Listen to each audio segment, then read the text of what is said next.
Have you ever experienced that gut-wrenching moment when your trading account plummets to near zero?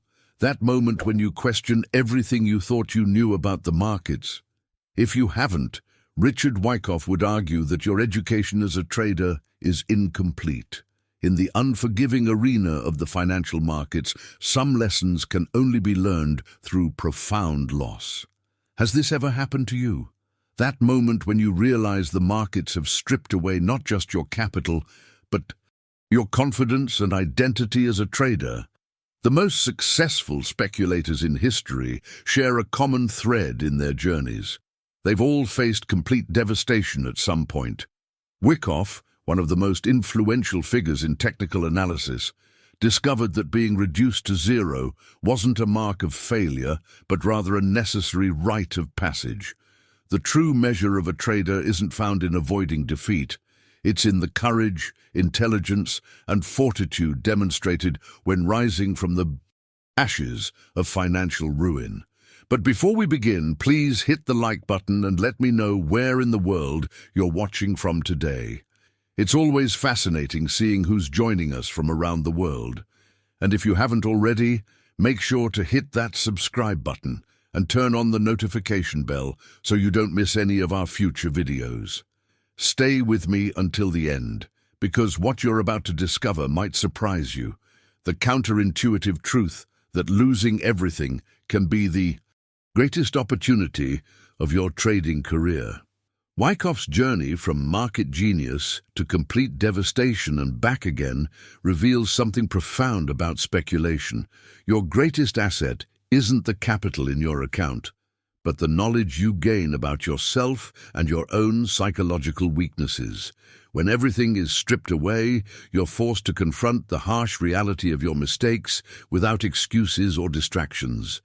The principles that guided Wyckoff's multiple comebacks weren't complicated trading algorithms or secret technical patterns. They were simple, hard-won truths about market behavior and human psychology, principles he had violated to bring about his own downfall. These are the same principles most traders continue to ignore today, often at their own peril. What makes this story so compelling is how universal these lessons are. Whether you're trading stocks, forex, cryptocurrencies, or commodities, the psychological battleground remains the same. The market doesn't care about your hopes, fears, or dreams. It's an impersonal force that will teach its lessons regardless of whether you're prepared to learn them. Wyckoff's first catastrophic loss came after a period of tremendous success. He had mastered one environment only to discover that his methods were completely inadequate in another. But rather than breaking him permanently, this failure became the foundation upon which he would build a far more sophisticated and resilient approach to the markets. The journey from complete financial ruin to mastery is one that few traders complete, yet it contains the most valuable lessons for anyone serious about surviving and thriving in the financial markets. As we examine Wyckoff's darkest moment, we'll uncover the law that emerged from his suffering, a principle so powerful yet so frequently ignored that it continues to separate the amateur from the professional. If you want more insights like these on trading psychology and market mastery, hit that subscribe button now. I share powerful lessons from trading legends that you won't find in typical market analysis.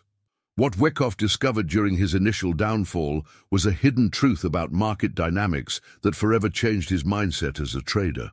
You see, as a young prodigy, Wyckoff had mastered the art of tape reading in Boston bucket shops.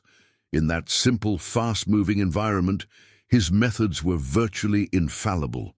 He could see patterns develop and execute trades with lightning speed, accumulating a substantial stake and an even greater supply of confidence. But here's where his journey takes a pivotal turn. When he arrived in New York with his well-earned capital, he made a critical assumption that would cost him everything. He believed he could seamlessly transfer his bucket shop methods to the vastly more complex New York Stock Exchange. The transformation he experienced was brutal and immediate. The market environment he now faced operated under fundamentally different conditions. The ticker tape was delayed. Executions weren't instantaneous. The scale of capital was exponentially larger. What worked flawlessly in one arena became a broken tool in another, revealing the first profound lesson. A method is only as good as the conditions in which it operates. This revelation forced Wyckoff to confront his rigid thinking. The market, in its impersonal way, delivered this education with devastating efficiency. His entire capital, the fruit of years of successful operation, vanished. He found himself at zero, forced to borrow a small stake from a friend just to survive. But the most fascinating part of Wyckoff's story comes after he recovered from this initial defeat. Following the panic of 1907, Wyckoff cemented his legend on Wall Street. He correctly anticipated the crash, and by selling the market short, accumulated a fortune worth several $million. He became the great bear of Wall Street, a man who had looked into the financial abyss and emerged a king. It was precisely this success that laid the foundation for his next, more instructive failure. There's a dangerous psychological state that affects traders who've just made a significant fortune, a sense of infallibility that blinds them to risk. The decision-making process becomes corrupted by past success. Wyckoff entered the cotton market with this distorted perspective. No longer was he the humble student of market action. He now saw himself as its master. He built a position of staggering size, a line so great it dwarfed even his most ambitious previous trades. He wasn't speculating with caution anymore, but betting with the reckless abandon of a man who believed he could not lose. The impact of this shift in perspective was devastating. When the cotton market began to turn against him, the tape gave clear signals to sell. But his ego wouldn't allow him to take a small loss. He held on, hoping the market would validate his position rather than accepting what the market was actually telling him. Now I want to go even deeper into this psychological battle that unfolds when a trader faces mounting losses.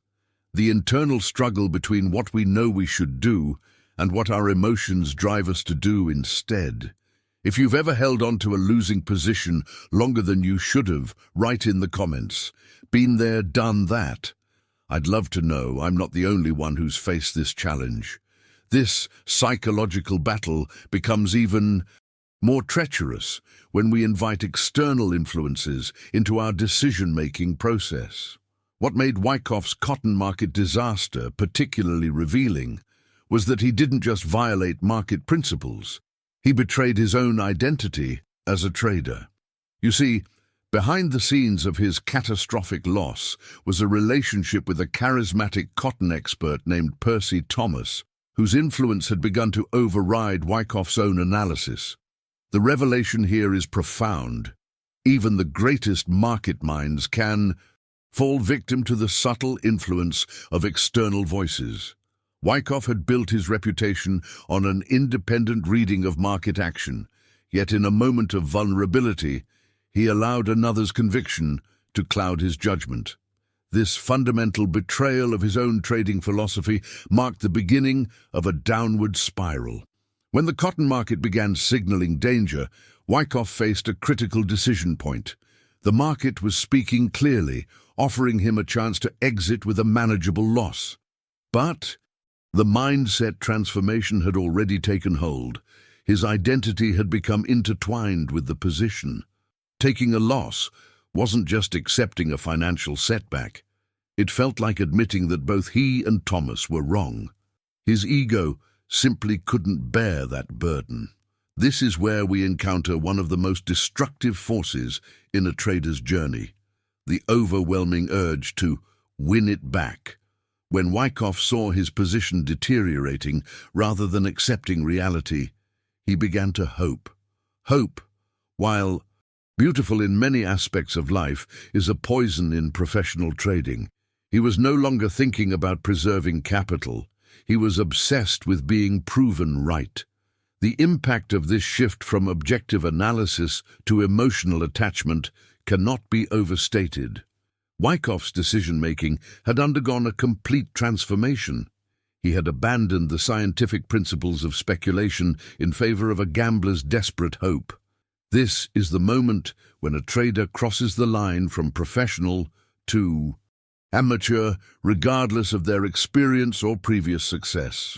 What followed was a textbook case of destructive behavior. Rather than cutting his losses, Wyckoff began averaging down, adding to his position as prices fell. He was throwing good money after bad, convinced he could force the market to bend to his will through sheer financial force. This is the equivalent of doubling down on a bad bet, hoping to break even rather than accepting the truth revealed by market action. The catastrophe that followed was entirely predictable. The cotton market collapsed completely, and Wyckoff was wiped out, not just his multi-million-dollar fortune, but plunged deep into debt. This wasn't just a financial collapse. It was a complete shattering of identity, of confidence, of everything he thought he knew about himself as a market operator. What makes this chapter of Wyckoff's story so valuable is what happened in the aftermath of this devastation. When faced with such a complete personal failure, most people instinctively look for external causes to blame. If you've ever caught yourself blaming the market rather than your own decisions, type "guilty as charged" in the comments below. But here is where Wyckoff's journey takes a profound and unexpected turn, a revelation about personal accountability that would become the cornerstone of his entire recovery process. When faced with complete financial devastation, Wyckoff made a decision that would transform not just his trading, but his entire relationship with the markets. He chose to take absolute and unconditional responsibility for everything that had happened. This mindset shift was revolutionary. Unlike most failed speculators who blame the market, bad luck, or the advice of others, Wyckoff looked squarely in the mirror. He understood at the deepest level that the market was simply an impersonal force, neither benevolent nor malicious. It didn't do anything to him. His losses were the direct result of his own decisions, his own violations of sound principles, his own emotional weaknesses. The power of this stance cannot be overstated. When a trader blames external factors for their losses, they surrender the very thing that can save them, the ability to learn and grow from failure. They remain blind to their actual mistakes and are therefore doomed to repeat them. By contrast, the trader who takes full responsibility places themselves in a position of power. They can analyze what went wrong, adapt their approach, and emerge stronger. This journey toward accountability became Wyckoff's salvation. By accepting that he alone was responsible for his downfall, he gained the clarity needed to rebuild. His path forward wasn't based on resentment or excuses, but on honest self-analysis and determined reconstruction of both his capital and his character as a trader. The first practical step in Wyckoff's recovery process reveals another critical insight often overlooked by devastated traders. When you've suffered a significant loss, your priority must be protecting whatever capital remains. This might seem obvious, but the psychological impact of major losses creates a dangerous decision-making environment. Behind the scenes of a trader's psychology after a catastrophic loss is a battlefield of conflicting emotions. Shame, anger, desperation, and often a reckless determination to immediately get it all back. What Wyckoff discovered is that your judgment becomes fundamentally impaired. In this state, your decision-making has been compromised, and any new trades made during this period of emotional turbulence are likely to be disastrous. The revelation here is counterintuitive, yet essential. Sometimes the most productive action is inaction. Wyckoff understood that he needed to step away from active trading until he had regained his emotional equilibrium. This period of reflection wasn't just about nursing his wounds. It was an active, disciplined process of rebuilding his mental framework, analyzing his failures, and recommitting to sound principles. This psychological healing process requires brutal honesty. You must acknowledge not just that you made mistakes, but identify exactly which principles you violated and why. Were you trading too large? Were you ignoring your own rules? Were you letting hope replace analysis? Only when you've fully processed these questions can you begin to rebuild with a solid foundation. If you've ever experienced the need to step back from trading to regain perspective, comment "timeout needed" below. It's a sign of wisdom, not weakness. While rebuilding his mental framework, Wyckoff made another crucial discovery about the path to recovery, one that extends far beyond the trading screen into every aspect of a trader's life. Financial discipline after ruin isn't just about how you handle your trading capital, it's about a complete lifestyle transformation that reflects your commitment to professional standards. This is just one of many trading secrets I uncover on this channel. Subscribe now to join thousands of traders who are transforming their approach to the markets through these timeless principles. Wyckoff realized that cutting all unnecessary expenses wasn't just practical financial advice, it was a profound psychological reset. Behind the scenes of successful trading recovery is often a radical simplification of life. When Wyckoff eliminated every non-essential expenditure from his budget, he wasn't just preserving capital, he was demonstrating to himself that he possessed the discipline required to succeed in the markets. This austerity serves a deeper purpose in the recovery journey. The willingness to temporarily sacrifice comfort for financial security reveals a mindset shift from immediate gratification to long-term vision. The trader who cannot control their personal spending is unlikely to control their trading decisions. Financial discipline in personal life becomes a mirror, reflecting one's capacity for discipline in market operations. The revelation here is that external habits shape internal capabilities. By creating an environment of strict financial accountability, Wyckoff was rebuilding his identity as a disciplined market operator from the ground up. Each unnecessary expense eliminated became proof of his commitment to a professional standard. Now, I want to go even deeper into perhaps the most critical element of Wyckoff's recovery blueprint, the creation of explicit, unambiguous trading rules. This wasn't merely a helpful suggestion in his journey, it was the absolute foundation upon which everything else was built. What separates the professional speculator from the amateur is not intelligence or even experience. It's the existence of a clear, written set of rules that govern every action taken in the market. The amateur trades on feelings, hunches, and emotions. The professional trades exclusively according to predetermined parameters that have been tested and proven effective. Wyckoff's insight was that these rules must define with crystal clarity exactly three things: when to enter a trade, when to exit a trade, and precisely how much capital to risk on any single position.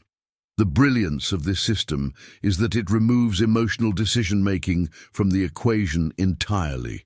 When the market reaches a certain condition, you act, regardless of how you feel about it. The impact of this systematic approach cannot be overstated. These rules become an external manifestation of discipline, a guardrail preventing the trader from veering off into emotional territory. They must be based on technical analysis of price action and volume, concrete, observable market phenomena, rather than on hope, fear, or prediction. What Wyckoff discovered through painful experience is that without this rulebook, even the most intelligent trader will eventually succumb to the psychological pressures of the market. The human mind is simply not designed to make consistent decisions under conditions of uncertainty and financial stress. Rules provide structure when emotions would otherwise dominate. If you've created a specific set of trading rules that have helped improve your results, type "rules save trades" in the comments. I'd love to know what kind of structure has worked for you. With a clear set of rules established, Wyckoff faced perhaps the most delicate phase of recovery: the actual return to active trading. This re-entry reveals another profound insight about the journey from devastation to mastery. A trader who has been broken cannot simply pick up where they left off. The shattering of confidence creates a fundamentally different psychological landscape that must be navigated with extreme care. Wyckoff discovered a counterintuitive truth about this stage of recovery. The size of your initial trades matters far more than you might imagine. Behind the scenes of successful comebacks lies a deliberate and almost absurdly cautious approach. He began with a deliberately small stake, trading positions so modest they might have seemed insignificant compared to his previous operations. The revelation here is that these initial trades serve a purpose entirely different from making money. Their real function is twofold. First, to test your reforged discipline in real market conditions, and second, to gradually rebuild your confidence through consistent execution. It's a psychological rehabilitation process disguised as trading. When you return after a devastating loss, you're not the same trader you once were. Your nerve has been shaken, your confidence fractured. Trying to recapture your former boldness immediately is a recipe for disaster. Instead, these small, carefully executed trades become the building blocks of a new foundation.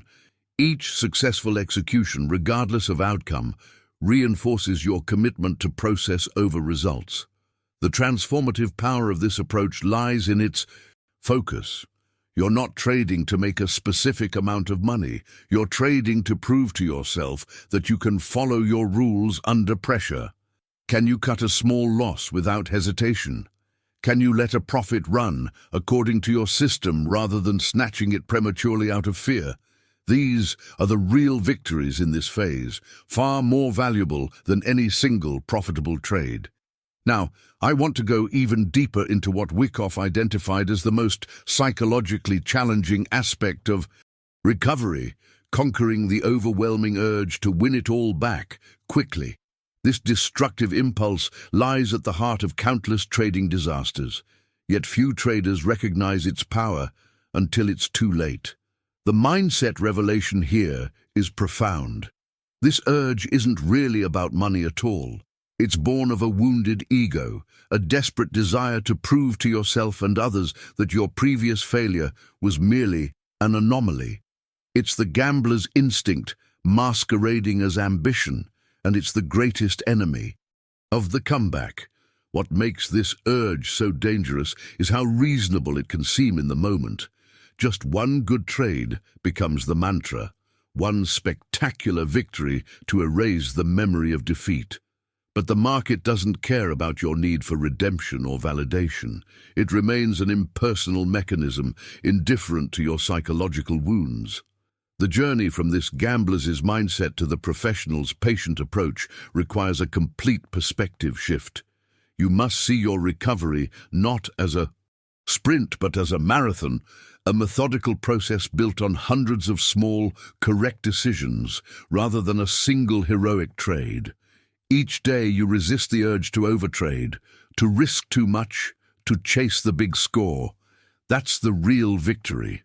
If you've ever felt that burning desire to quickly recover losses and had to fight against it, comment "patience over pride" below. It's the battle every serious trader must win. One of the most profound revelations from Wyckoff's journey emerges in how he transformed his catastrophic failures into the foundation of his future success. While the amateur views losses merely as painful financial setbacks, the professional recognizes them as invaluable, albeit expensive, education. The mindset transformation here is remarkable. What if every losing trade could be seen not as a failure, but as tuition paid for an essential lesson? Wyckoff took this concept to another level with a practice that separates true market masters from the crowd. He became a ruthless and methodical student of his own mistakes, conducting unflinching autopsies on each losing position. Behind the scenes of his recovery was a detailed trading journal, a written record that forced him to confront the reality of each decision without the distortion of memory or emotion. The hidden truth in this practice is that a loss that doesn't result in learning is worse than wasted. It's dangerous. Each setback must produce either a new written rule or reinforce an existing one. Otherwise, you've paid a high price for an education you've refused to receive. The professional speculator uses painful memories not as sources of regret, but as building blocks for future victories. This documentation process creates a powerful feedback loop. Each loss becomes a teacher, each mistake a guide pointing toward improvement. Over time, this archive of lessons becomes more valuable than any single profitable trade could ever be. It's a transformative reframing of failure, from something to be avoided at all costs to an essential element of ultimate success. Now I want to go even deeper into what Wyckoff discovered was the master principle underlying all others, the disciplining of emotions. This insight cuts to the very core of why most traders ultimately fail, regardless of their technical knowledge or experience. The greatest battle in speculation isn't fought against the market, but against the powerful, primal instincts within ourselves. The journey to mastery requires confronting a profound truth. Hope, fear, and greed are the natural enemies of consistent profitability. These emotions evolved to serve us in entirely different contexts than financial markets. They're survival mechanisms designed for immediate threats and opportunities, not for making rational decisions under conditions of uncertainty with delayed consequences. What makes Wyckoff's approach so powerful is his recognition that discipline isn't a feeling or a personality trait. It's a conscious, deliberate act of will. It's the moment-by-moment decision to subordinate emotional impulses to a predetermined, logical system of rules. The speculator who has been broken by the market understands this necessity at a visceral level. Having experienced the devastating consequences of emotional decision-making, they become fanatics for discipline. This commitment is most severely tested at the precise moment when discipline matters most, when facing a loss. The pain of being wrong can be almost physically overwhelming. The impulse to deny reality, to hold on just a little longer, to average down instead of cutting losses, these are the siren songs that have destroyed countless trading accounts. The professional's edge lies not in avoiding these feelings, but in refusing to act upon them. If you've ever made a trading decision you knew violated your own rules because of an emotional impulse, drop "emotion tax paid" in the comments. Acknowledging these moments is the first step toward conquering them. The disciplined approach Wyckoff developed through his painful journey led him to cultivate what may be the rarest virtue in trading: genuine patience. This revelation stands in stark contrast to how most approach the markets. The amateur trader is constantly seeking action, jumping from one trade to another, convinced that activity equals progress. But Wyckoff discovered a profound paradox. Sometimes the most productive work a speculator does is sitting still and doing nothing at all. This patience isn't passive, it's a highly active state of calm vigilance. Behind the scenes of Wyckoff's eventual success was his ability to wait, sometimes for weeks or even months, for the perfect high-probability opportunity to present itself. Like a skilled hunter waiting for exactly the right moment, he understood that such perfect setups are inherently rare. The willingness to wait for them is what separates the professional from the impatient amateur. The transformation this patience creates in a trading approach is remarkable. It shifts your entire relationship with the market from one of constant engagement to one of selective precision. You trade only when there is a clear and definite advantage, when the market's own action aligns perfectly with your strategic principles. This selective approach means fewer trades, but of significantly higher quality. This discipline of waiting is perhaps the most difficult skill to master because it runs counter to our natural wiring. The human mind craves activity, seeks patterns even where none exist, and feels a constant need to do something.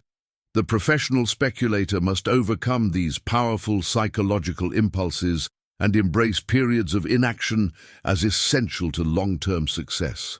Now, I want to go even deeper into the complete blueprint for recovery that emerged from Wyckoff's journey through devastation to mastery. This isn't merely a trading strategy, it's a comprehensive psychological and practical framework for rebuilding both capital and character from zero. The journey begins, as we've seen, with the foundational act of self-analysis and the acceptance of complete personal responsibility. Without this critical first step, no genuine progress is possible. It continues with the practical defensive measures of protecting whatever capital remains and cutting all unnecessary expenses, creating a fortress of financial discipline around your remaining resources. The impact of clearly defined risk rules cannot be overstated. These aren't casual guidelines, but ironclad commandments that govern every aspect of market engagement. They're the supreme law of your new approach, and to violate them even once is to begin the journey back to ruin. These rules create a protected space within which you can operate safely, even in volatile markets. The blueprint then moves to the cautious, humble re-entry into the market itself, starting with deliberately small positions focused not on making money, but on rebuilding confidence and testing newfound discipline. It requires conquering the powerful urge to win everything back at once, replacing the gambler's desperation with the professional's methodical patience. What makes this approach so powerful is how it transforms past failures into the very foundation of future success. Each mistake becomes not something to be hidden or forgotten, but a valuable teacher pointing the way forward. The speculator becomes a ruthless student of their own history, creating an ever-growing archive of wisdom drawn from personal experience. If this methodical approach to rebuilding after devastation resonates with your own trading journey, comment "Blueprint Saved" below. I'd love to know who among you has discovered these same principles, perhaps through your own hard-won experience. This journey from devastation to mastery that Wyckoff charted isn't just a historical curiosity, it's a timeless blueprint that applies whether you're trading stocks, crypto, forex, or any other market.